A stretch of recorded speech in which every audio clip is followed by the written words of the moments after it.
Convido os irmãos a abrirem suas Bíblias na primeira carta de Paulo a Timóteo, capítulo 1.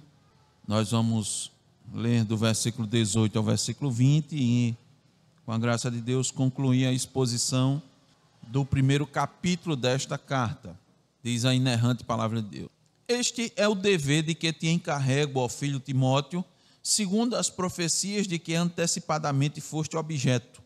Combate firmado nelas o bom combate, mantendo fé e boa consciência, porquanto alguns, tendo rejeitado a boa consciência, vieram a naufragar na fé. E dentre esses se contam Himeneu e Alexandre, os quais entreguei a Satanás para serem castigados, a fim de não mais blasfemarem. Amém. Oremos. Ó Senhor, nesse momento tão ímpar, Deus, que é da pregação da Tua Palavra, te pedimos, Senhor, mais uma vez, que o Senhor seja conosco e nos conduza por meio do Teu Espírito, a glorificar o Teu nome, a honrar, Senhor, o Teu nome bendito, através de uma pregação fiel, uma pregação que apresente todos os Teus desígnios, ó Deus, apresente o propósito que Tu tens, ó Deus, para essa oportunidade, para essa noite. Dirige a nossa boca, Senhor, e que nada, ó Deus, venhamos a acrescentar, nem diminuir daquilo que é a mensagem, pregação, a palavra que Tu tens a falar. Age, ó Deus, também com os ouvintes. Terão a oportunidade, ó Deus, tenham a oportunidade nesse momento, terão a oportunidade de ouvir. Concede graça, meu entendimento, tem misericórdia, Senhor.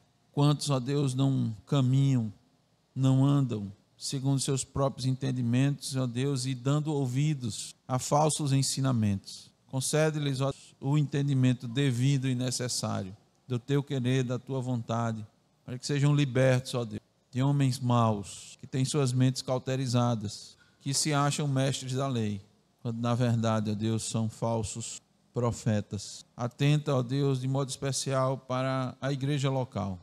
Fortalece, ó Deus, com a verdade. E, ó Deus, por meio da Tua palavra, limpa, as purifica, Senhor. Nós te pedimos, no nome de Jesus. O título do sermão, irmãos, é Formas de combater corretamente os falsos ensinos. Vou repetir para os irmãos. Formas de combater corretamente os falsos ensinos. Certo capitão, que tinha uma excelente reputação e tinha também total confiança do presidente da sua empresa, recebeu a missão de conduzir seu navio por uma rota sabidamente iria enfrentar tempestades naquela época do ano.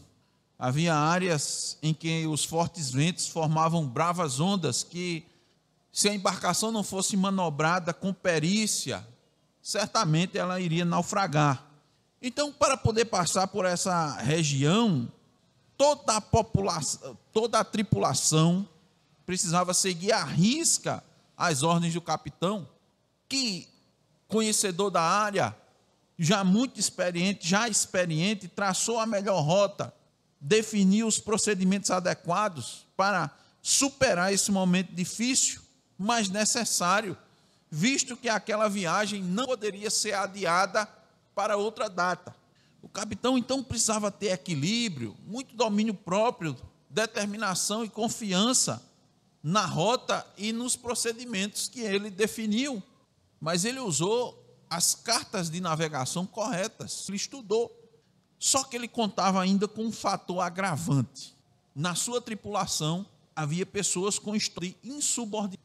Ele, portanto, precisava estar muito preparado para tomar medidas duras com vista a que todos cumprissem suas ordens.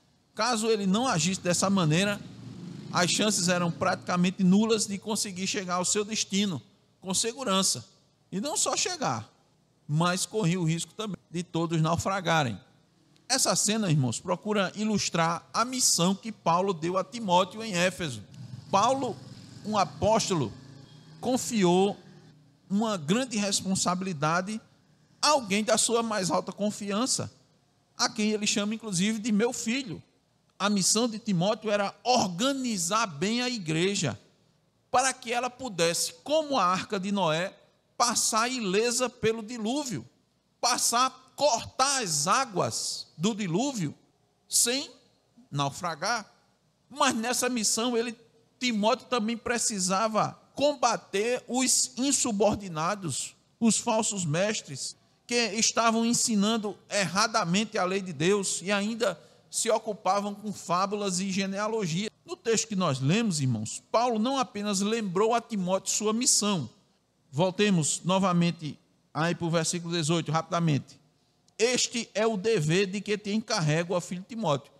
Paulo tinha dito o dever, irmãos, logo no início da carta, os irmãos estão lembrados, nos primeiros versículos. E agora ele retoma, lembrando a Timóteo o seu dever, a sua missão, mas ele também apresentou formas de como ele iria ser bem-sucedido nessa missão. Neste sermão, irmãos, eu desejo mostrar 3 formas ou 3 maneiras que o apóstolo nos aponta para combatermos corretamente os falsos ensinos. Lembre-se, é possível combater, mas é possível combater errado.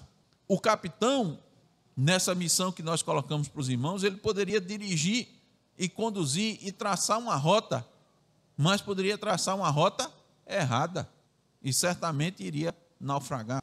Paulo traz para Timóteo a forma correta de combater os falsos ensinos. A primeira delas que Paulo apresenta Timóteo, cumpra seu dever. Observe, este, versículo 18, é o dever que te encarrego, ó filho Timóteo, segundo as profecias de que antecipadamente foste objeto.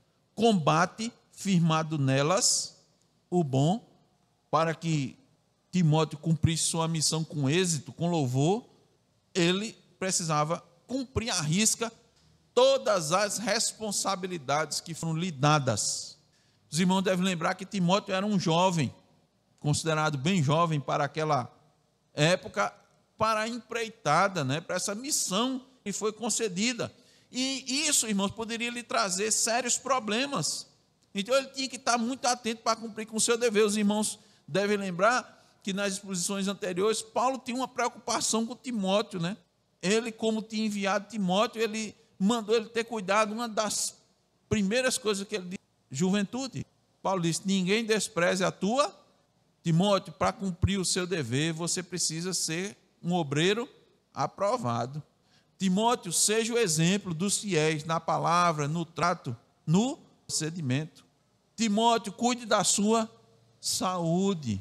Ele precisava, irmãos, atentar para tudo isso, observar as orientações apostólicas para poder cumprir com êxito o seu dever.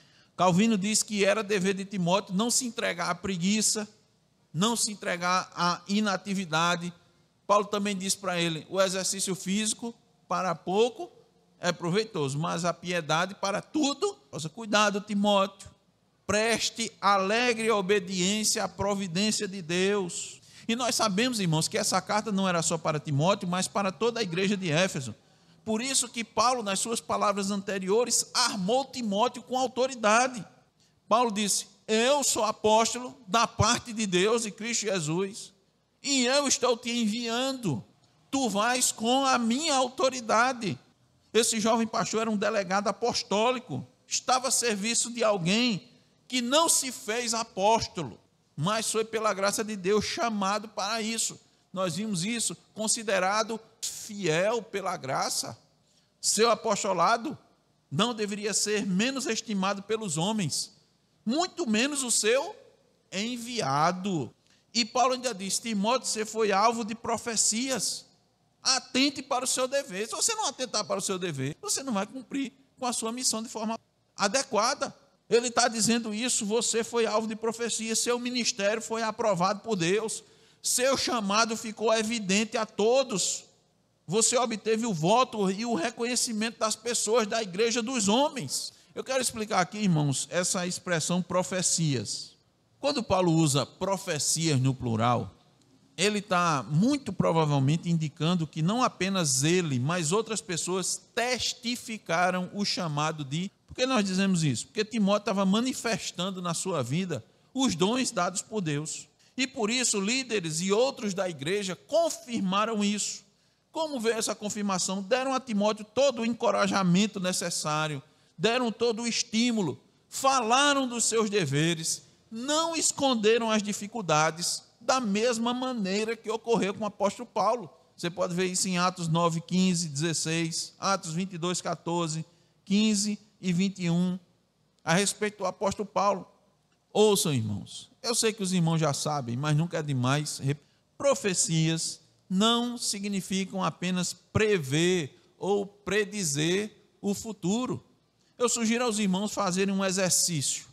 Quando os irmãos forem ler os profetas, as profecias são dadas no Antigo Testamento pelos... Quando os irmãos forem ler os profetas, vá observando, se quiser até anotem, separe aí 2 canetas, 2 lápis, 2 marca-texto. Faça esse exercício. Observem as passagens dos profetas, que são exortações, e as passagens que são previsão do futuro. Os irmãos vão ver que os profetas faziam muito mais exortações, muito mais ao povo do que previsão. Mas no dia de hoje, quando a pessoa só pensa, é aquele que está anunciando. Observe Jeremias. Nós lemos alguns trechos recentemente de Jeremias. Observe. Quanto Jeremias exortou o povo ao arrependimento, a mudar o caminho. Muito mais do que ele previu aquilo que iria acontecer. Muitas vezes ele dizia aquilo que ia acontecer baseado na própria palavra, lembrando aquilo que Deus já tinha dito por meio de outros profetas. Como foi que Daniel chegou à conclusão de que o cativeiro ia durar mais tempo? Ele estava lendo aquilo que já foi escrito, irmãos. E ele chegou à conclusão: meu Deus, o cativeiro não vai acabar agora, não. Vai demorar muito mais. A maior parte do tempo, os profetas passavam exortando o povo, trazendo o povo às palavras de orientação do Senhor, muito mais do que dizendo aquilo que ia acontecer. Da mesma forma, irmãos, as profecias a respeito de Timóteo aconteceram. Nós as encontramos em Atos 16, 1 a 3. Vamos abrir nossa... Segure aí, 1 Timóteo. Vou voltar para ele. Atos 16, de 1 a 3. Chegou também a Derbe e a Listra. Havia ali um discípulo chamado Timóteo, filho de uma judia crente, mas de pai grego. Dele davam bom testemunho os irmãos em Listra e quis Paulo que ele fosse em sua companhia, e por isso circuncidou por causa dos judeus daqueles lugares, pois todos sabiam que seu pai era grego. Essas profecias, irmãos, muito bem podia dizer, os irmãos dizendo: este daí de fato foi separado por Deus. Ele manifesta os dons, todos davam bom. 1 Timóteo 4,14. 1 Timóteo 4,14. Não te faças negligente para com o dom que há em ti, o qual te foi concedido mediante profecia, com a imposição das mãos do presbitério. Os irmãos viram o dom. Paulo, ainda mais à frente, nessa epístola, Paulo diz a Timóteo: não imponhas precipitadamente a mão sobre, ou seja, não consagre alguém de forma... Irmãos, assim também foi com Paulo. Depois os irmãos podem ver em Atos 13, de 1 a... É como se Paulo estivesse dizendo: meu filho, essas palavras são para lembrá-lo das declarações que você recebeu, as declarações proféticas. Aquelas pessoas reconheceram o dom que Deus havia te concedido. E Deus lhe concedeu esse dom porque você tem um dever. Você tem missão. Para cumprir sua missão, você tem que cumprir com o seu dever. Então, irmãos, Timóteo era como um oficial já graduado, recebendo ordens do comandante. Tanto é, irmãos, que a palavra combate no original é estrateomai, mais ou menos assim se fala. É de onde deriva a palavra estratégia. Combate quer dizer uma expedição militar, liderar soldados para a guerra ou para a batalha, traçar estratégias contra inimigos. Que inimigos são esses? Inimigos que usam todas as armas diabólicas possíveis. O inimigo que usa a mentira, a dissimulação, a falsidade, a chantagem, a sedução, o engano, a malícia. Meus irmãos, os seguidores de Satanás não têm escrúpulos, jogam sujo, dissimulam, mentem, semeiam a discórdia. O que é o joio? É isso. Então Paulo está dizendo, combate o bom combate, usa as estratégias, usa as armas adequadas, cumpre o teu dever. Certamente, irmãos, isso não era fácil para Timóteo, principalmente face à dificuldade dessa missão, uma missão extremamente difícil. Esses falsos mestres já estavam estabelecidos na igreja, certamente eram pessoas de tradição, que gozavam de algum prestígio entre os irmãos, eles mesmos se consideravam mestres, certamente eles tinham alguma situação, alguma oportunidade para ensinar. Nos dias de hoje, como ocorre em algumas igrejas, essas pessoas são professores de escola dominical, diáconos e até presbíteros. Olha a missão que Timóteo tinha, olha a dificuldade, irmãos. Os irmãos sabem muito bem, em algumas igrejas como é difícil, alguns pastores fiéis que são chamados para alguma igreja, sua missão é conduzir aquela igreja. Alguns têm uma missão clara, não só de continuar o trabalho, mas de reformar a igreja, como é difícil pegar alguns mestres que já têm e mandar que eles parem de ensinar outra doutrina. Satanás conseguiu implantar o joio no meio do trigo, mas a parábola lá é clara. De noite, pessoas não estão percebendo. O joio é uma coisa presente. Uma das artimanhas malignas que muitos cristãos não percebem preste bem atenção nisso. O que é que Satanás faz? Fornece, facilita, induz os cristãos a usarem as mesmas armas que Satanás faz isso. Ele oferece. Por que você não usa essa arma aqui? E quando o cristão faz isso, irmãos, ele está com a derrota já decretada. Por isso que é necessário combater corretamente e adequadamente os falsos ensinos. Você combater com a arma errada, só vai haver derrota, não vai haver vitória. Então a primeira forma, irmãos, que nós temos de combater corretamente os falsos ensinos é cumprir o dever. Mas infelizmente muitos cristãos procuram fugir do seu dever.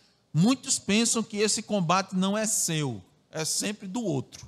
Não é muito comigo não, essa parte. Eu acho, como sempre, né, o pastor, né, que é responsável. Veja que Paulo falou para Timóteo, né? É muito meu não. No máximo é aquele irmãozinho que é mais, fala mais, acho que é dele, né? Irmãos, assim como Timóteo não estava em Éfeso por acaso, pois Deus o colocou lá, e havia uma clara responsabilidade sobre os seus ombros, combater o erro, proteger a igreja, cuidar da sã doutrina, da mesma forma, você não está nessa. Deus o colocou e você não pode vacilar no seu. Deus lhe deu uma missão, seja como líder, seja como pai, mãe, instruir seu filho. Eu pergunto, irmão, para quantas mulheres Deus não concedeu conhecimento, discernimento, para ajudar seu esposo a ser o líder que ele ainda não é? É sua missão. Como é que você vai cumprir essa missão? Se você não defender a sã doutrina, como é que você vai cumprir essa missão? Se você não conhece a sã doutrina? A primeira coisa é que o falso ensino é exatamente o contrário. Ensina, mostra que a mulher tem que se empoderar, ao contrário de ajudar seu marido a ser líder. Tem que liderar também. Satanás quer que ela use suas armas e com a capacidade que tem, ela não cumpra com seu dever de ser auxiliadora. Satanás quer que ela manipule seu marido para ele tomar as decisões que ela quer. É isso que ele está. Quantos maridos, irmão, não ficam se escondendo também atrás da esposa? E o que é que eles fazem? Eles se passam por, não, eu sou um homem do diálogo. Eu combino as coisas, mas ele não faz nada se a mulher não der o aval. Se a mulher não disser, pode fazer, ele não faz nada. Ele não toma iniciativa. Ele não age como cabeça. Age com frouxidão. Eu vou esperar. Se ela não disser, eu não faço nada. É hora, irmãos, de combater corretamente os falsos ensinos. Todos nós temos um dever para cumprir. E nós temos que cumprir esse dever sem se omitir. Então, a primeira forma de combater corretamente os falsos ensinos é cumprindo o dever. Seu dever. Dever de cada um. Segunda forma é manter a fé e a boa consciência. Versículo 19. Mantendo a fé e boa consciência, porquanto alguns, tendo rejeitado a boa consciência, vieram a naufragar na fé. Os irmãos vão ver aí que eles não seguiram a palavra de Deus, não atentaram para os alertas, não seguiram as ordens do capitão, foram insubordinados e qual o resultado? Naufragaram. A embarcação não passou ilesa pelas turbulências. Paulo aqui aponta duas maneiras que podem ser consideradas armas espirituais para combater os falsos ensinos. As duas são manter a fé, uma, e manter a boa consciência, outra. O que é que significa, irmão, manter a fé?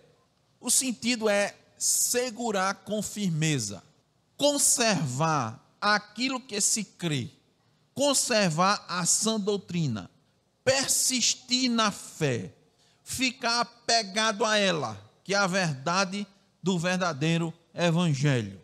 Então, claro que se Paulo está dizendo, fique firme, mantenha-se, fique apegado a ela, é porque há um risco de você afrouxar a mão e soltar.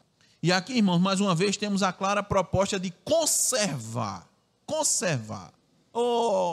Nos nossos dias, principalmente, essa palavra é muito usada de maneira pejorativa, ou seja, depreciativa, desagradável. Conservar, ser conservador. Hoje em dia, conservador é sinônimo de pessoa ultrapassada, retrógrada. Conservador é uma pessoa fechada para as boas novidades que os tempos apresentam, que as inovações trazem, não apenas no passado, mas também nos nossos dias. As pessoas são muito mais inclinadas a saber das novidades, e elas querem saber das novidades e querem incorporar nas suas vidas. As pessoas, irmãos, têm resistência à rotina, a ser sistemático, têm resistência. E as coisas novas sempre são abraçadas com bons olhos. Baixa-se o nível de análise, de critério, e se recebe muito facilmente as coisas novas. É por isso, irmãos, que os progressistas são sempre mais bem vistos e recebem logo um cartão de visita. Os progressistas, via de regra, são sempre mais agradáveis, porque estão muito abertos ao avanço. São pessoas que estão conectadas com o hoje, com aquilo que a cultura está apontando ou determinando. Mas Paulo disse aqui, irmãos, claramente, mantenha a fé, mantenha, conserve. No original, irmãos, isso significa dizer, não abra mão, segure essa fé.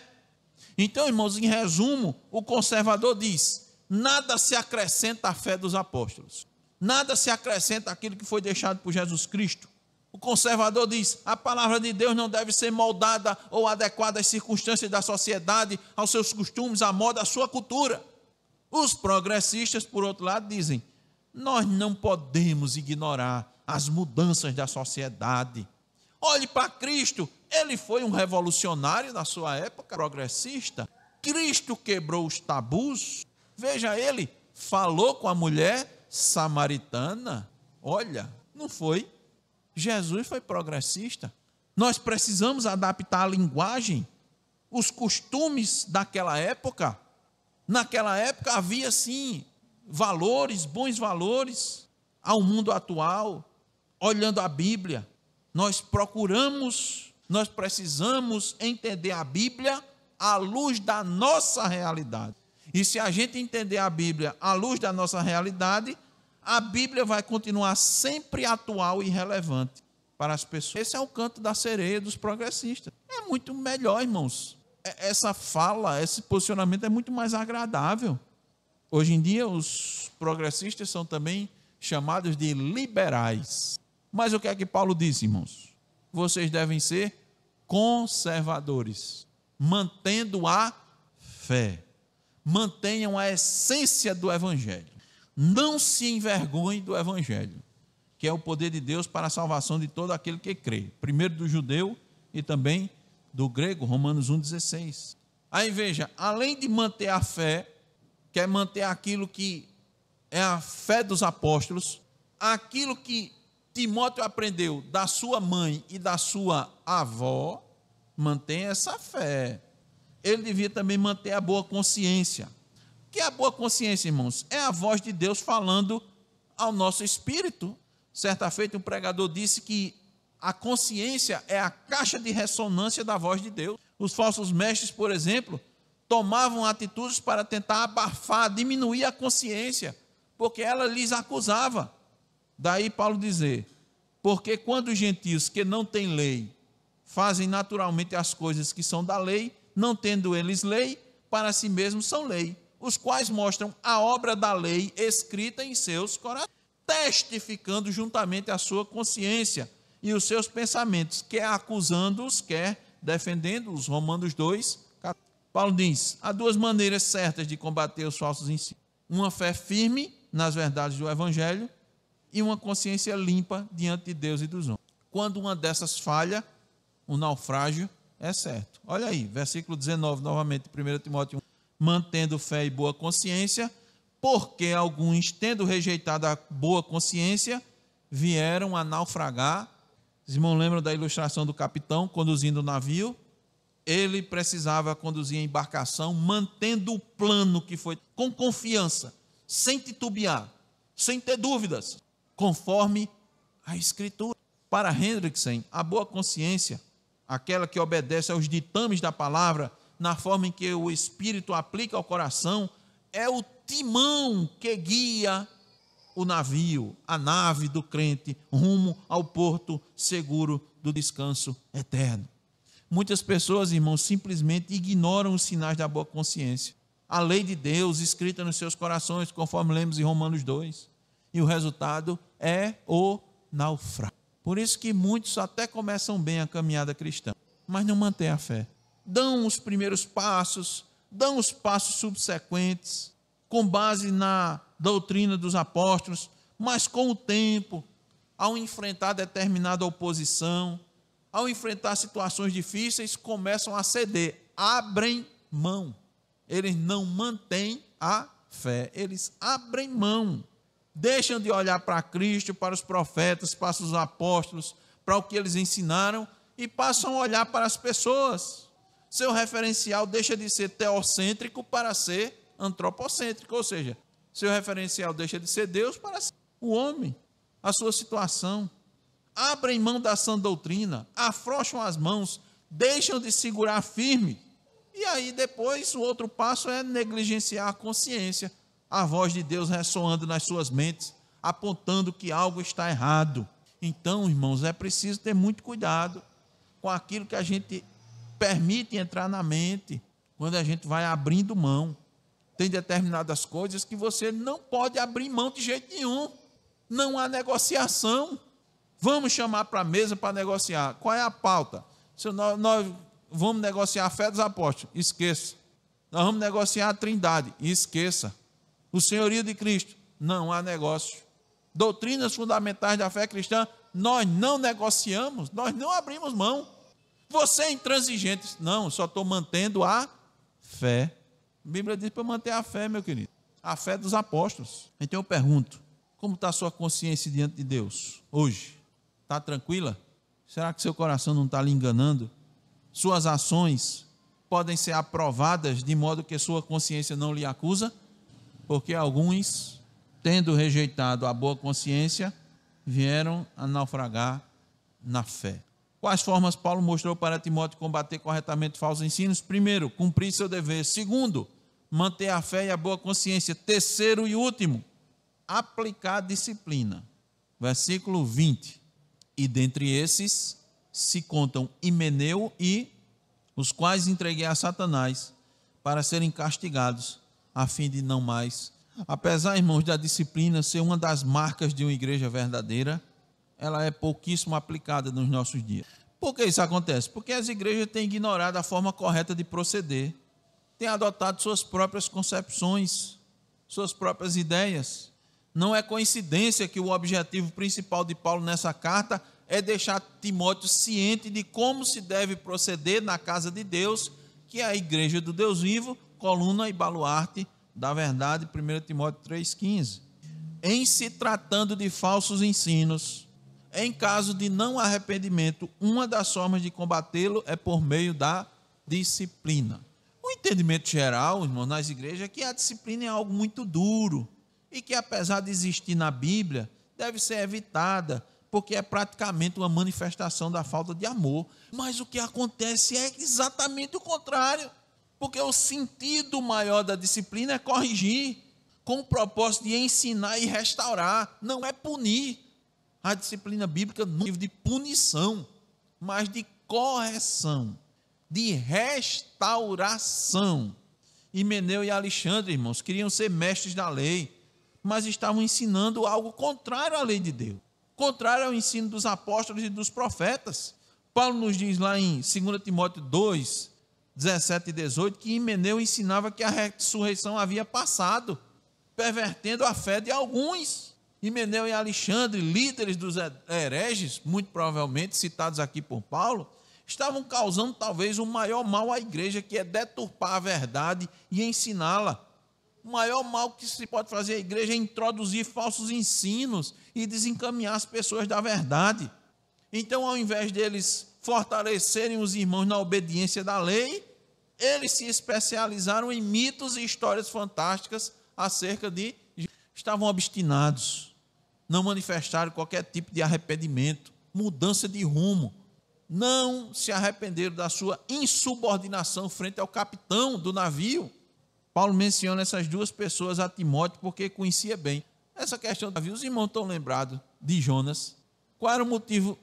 O pessoal descobriu qual era a razão daquela tempestade. Jogaram ele fora. As pessoas não queriam, não. O pessoal do navio ficou com medo, não foi? Vou aplicar essa disciplina, Deus está mandando. Aplique e vai dar. Fecha parênteses. Paulo menciona essas duas pessoas a Timóteo que as conhecia. Então, a forma correta de combater essa obstinação era utilizando a disciplina eclesiástica. Mas de onde é que se tem que isso era uma disciplina? Está na expressão, irmãos, entreguei a... E dentre estes se contam Himeneu e Alexandre, os quais entreguei a Satanás para serem a fim de não mais blasfemarem. Qual o objetivo da disciplina? Não blasfemar mais, ou seja, se corrigir. Calvino, irmãos, diz que alguns interpretam isso significando um castigo extraordinário, infligido a essas pessoas pela autoridade apostólica, pelo poder que os apóstolos tinham. Como Pedro manifestou uma disciplina forte com Ananias, mas não, irmãos. Essa daqui não é esse tipo, essa daqui é para correção. Encontramos essa mesma expressão lá em 1 Coríntios, capítulo 5, versículo 5. No caso do homem que possuiu a mulher de seu pai e foi excomungado da igreja, foi entregue a Satanás. E nós sabemos que depois ele se arrependeu e Paulo disse, receba. A igreja deve recebê-lo, porque o objetivo da disciplina é exatamente esse, a correção. A disciplina é para a recuperação. Por isso que Paulo disse, para serem castigados a fim de não mais blasfemarem. O efeito prático aqui, irmãos, nas palavras de Calvino é, nós vamos fechar a porta da igreja para eles não mais contaminarem o rebanho. Se eles ficarem aqui, eles vão fazer um estrago. Sabe por quê, irmãos? Olha, tem pessoas, tem crentes que ainda não entenderam uma verdade muito cristalina que está na... Sabe qual é? Escute bem. Fora da igreja não há nada do que o domínio de Satanás. Eu vou repetir. Fora da igreja não há nada além do domínio de Satanás. As pessoas ainda pensam que fora da igreja você pode ficar bem. Você nunca pode ficar bem fora da igreja. Porque quem está dominando dentro da igreja é Cristo e fora da igreja. Lembra de Efésios? Que andam segundo o curso, segundo o príncipe da potestade do ar, que agora habita nos filhos fora da igreja. Consequentemente, aquele que é expulso da igreja fica colocado sob um tempo debaixo da tirania de Satanás, até que, sendo reconciliado com a igreja, volte para Cristo. Esse é o objetivo. Para muitos, irmãos, a Bíblia diz isso, para muitos a reconciliação só vai vir quando passar um tempo sob o senhorio de Satanás. Ele vai comparar. Um verdadeiro eleito vai comparar. Quando eu estava debaixo do cisto, como era? E agora, fora da igreja, como é que está sendo? Aí ele diz, isso aqui é terrível. Vou correr, vou voltar. Arrependido, confessando os pecados, querendo voltar, como filho pródigo. Olha, se eu for um jornaleiro, empregado mais insignificante, está bom demais.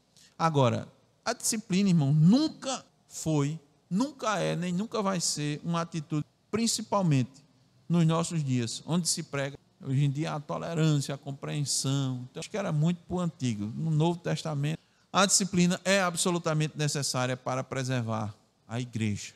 Absolutamente. Paulo, escrevendo aos irmãos de Corinto, assim como Cristo ensinando em Mateus, deixa claro que a disciplina deve ser aplicada pela igreja. Paulo diz claramente: irmãos, reunidos vós e o meu espírito, faça isso.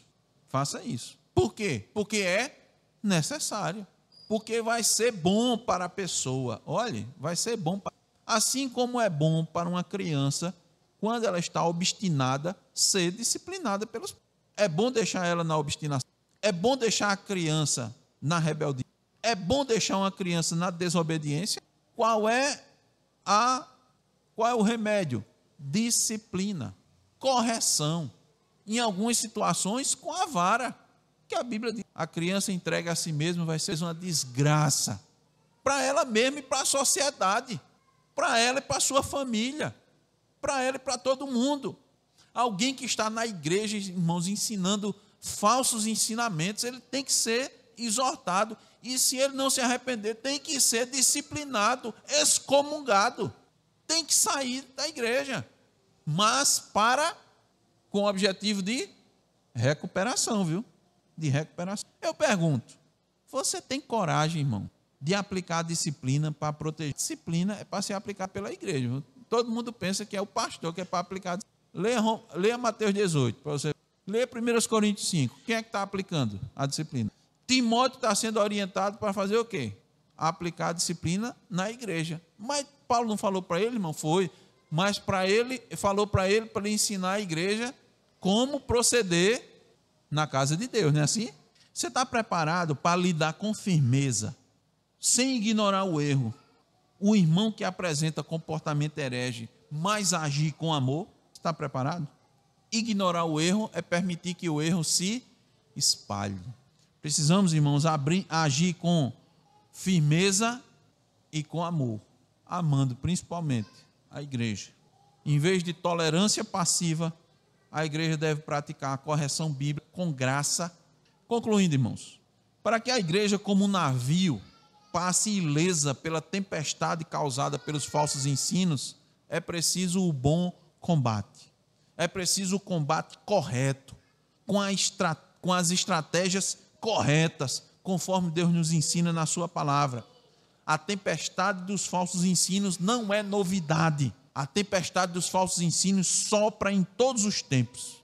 E nesta embarcação, na igreja, há membros da tripulação que vão apresentar atitudes de insubordinação e vão tentar dar um rumo diferente daquele traçado pelo capitão. Eles vão dizer: não, esse capitão está errado. Olha a situação que nós estamos, olha a turbulência. Se ele soubesse de fato guiar esse navio, nós estaríamos passando por essa turbulência. Mas Paulo ensina, irmãos, por meio desta carta, como podemos combater corretamente os insubordinados e suas destrutivas. Por isso que a gente precisa cumprir nosso dever. Segundo, manter a fé e a boa consciência. Terceiro, aplicar a disciplina com amor. E, para finalizar, eu pergunto: que cristão você quer ser nesses tempos de heresia, de falsos ensinos e falsos mestres? Alguém que se omite ou alguém que combate o bom combate, lutando pela verdade? Que Deus nos fortaleça, irmão, no cumprimento do nosso dever. Vamos orar. Te damos graças, ó Deus, pela tua palavra, que nos chama a cumprir o nosso dever. Ninguém, ó Deus, nessa embarcação, deve ficar na ociosidade, sem ter o que fazer. Deve procurar cumprir com o seu dever, buscando, ó Deus, fazer aquilo que lhe é devido, porque tu tens, ó Deus, tarefas, metas para cada um de nós. Precisamos também, ó Deus, manter a fé e a boa consciência. Não abrir mão, ó Deus, da verdade. E também, ó Senhor, manter uma boa consciência. Porque não devemos, ó Deus, jamais abafar ou negligenciar os alertas da lei de Deus, que estão nos mostrando quando agimos correto e quando agimos errado. A advertência está clara aqui. Alguns, negligenciando isso, naufragaram na fé. Por último, ó Deus, sendo necessário, devemos estar prontos para aplicar a disciplina, desejando, ó Senhor, a recuperação do nosso irmão, a recuperação dos insubordinados, para que teu nome seja glorificado, Deus, nas suas vidas. Ajuda-nos, ó Senhor, ajuda essa igreja Nós te pedimos no nome de Jesus. Amém.